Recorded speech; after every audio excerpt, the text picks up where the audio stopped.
Agitateur Antoine Roussel est avec nous maintenant. Antoine, comment ça va?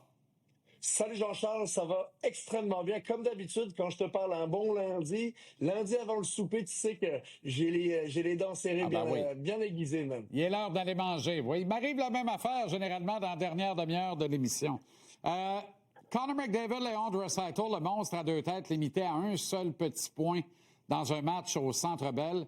Voilà qui témoigne d'une rigueur et d'une intensité, d'une application de la part des joueurs du Canadien. En interne, c'est engagement, Jean-Charles. Engagement sur le principe défensif, engagement dans le jeu, engagement de l'équipe sur 200 pieds. C'est ça qu'on a vu hier. C'est une démonstration de force à ce niveau-là. Le match n'a pas été parfait. On a fait des erreurs, des punitions qu'on voudrait sûrement revoir du côté du Canadien pour ne pas justement alimenter le monstre à deux têtes. Mais Anthony vient d'en parler. On a été dominant sur le désavantage numérique. On a été bon, on les a limités et ça a fait toute la différence. Les punitions, pour moi, sont à revoir. Ça a fait mal, ça aurait pu faire très mal. Mais le Dobech a fait le travail. On a profité de plusieurs bâtons brisés, de mauvais lancers du côté des Oilers et une mauvaise exécution. Mais ça a été un petit peu ça l'image du match des Oilers. Tellement on a été bon défensivement là, du côté du Canadien qu'on a frustré ce fameux monstre à deux têtes, ça swingait des bâtons à gauche et à droite, ça montrait leur désinvolture, leur mécontentement. Puis pour ça, là, le Canadien est à féliciter parce que quand tu arrives à réaliser ça, en soi, tu connais un très bon match. Donc, à revoir pour les punitions, mais pour le reste, c'était A+, sur toute la ligne. Même dans le 5 contre 3, on n'est pas habitué de voir le Canadien aussi actif. D'habitude, on est passif comme si on attend là, que l'eau monte dans le sous-sol. Là-dessus, là, on le voit, là, on est très, très agressif. On pratique un 5 contre 3 très agressif. On n'hésite pas, dès qu'il y a une petite hésitation, à appliquer de la pression au porteur. Très intéressant. Et Dobech a fait des arrêts-clés dans un moment névralgique de la rencontre. On peut le faire, Jean-Charles, parce qu'on a des bons patineurs.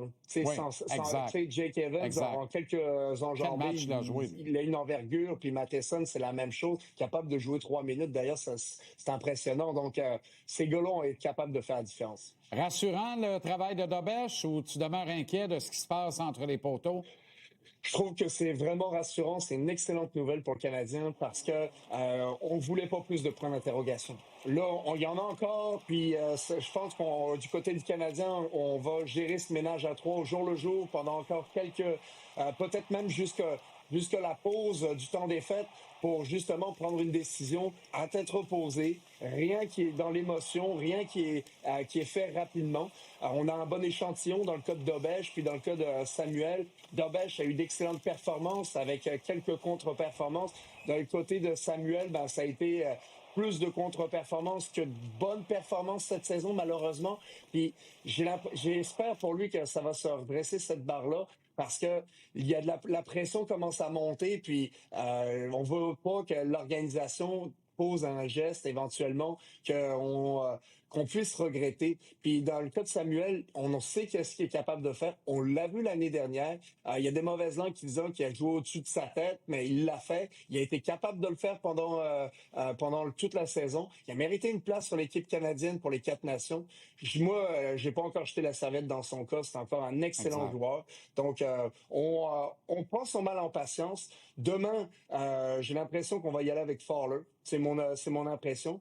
Puis on y va, comme je te disais, on y va à celui qui gagne reste, ou même on veut voir Fowler un petit peu plus pour voir qu'est-ce qu'il a dans le ventre. C'est pour ça que je le vois demain, puis que peut-être je fais une entorse à celui qui gagne reste. Un mot en terminant sur ton frère et notre cousin français Alexandre Tessier. 2 buts, 3 points dans les 3 derniers matchs. Et tu as vu les stats d'Anthony Martineau là, juste avant notre conversation. Tout à fait. Franchement, là, actuellement, il n'est pas une pâle copie d'Alex Newhook. Il le remplace pile poil. En fait, je pense que la différence entre les deux, c'est d'excellents patineurs. Je pense que le degré d'accélération de Newhook est meilleur, mais j'ai l'impression qu'avec Alex, tu es capable de plus générer de l'offensive. Je pense qu'il y a un aspect dans son jeu qui est beaucoup plus créatif. C'est-à-dire qu'il va être capable de gérer certaines situations. La preuve, on l'a vu sur le deuxième avantage numérique, gérer un petit peu l'emplacement justement au-dessus des oreilles. Puis Moi, ce que j'aime, c'est qu'il est capable de faire ça. J'espère qu'il aura l'opportunité d'en montrer davantage. Mais une chose qu'il faut pas qu'il change, c'est son intensité. Et elle y va crescendo en ce moment, beaucoup plus physique. Et quand la physicalité rentre dans la partie, son jeu est encore beaucoup plus beau. Donc, à suivre et à continuer dans son cas. Merci, Antoine. Salut. À plus Merci. tard cette semaine.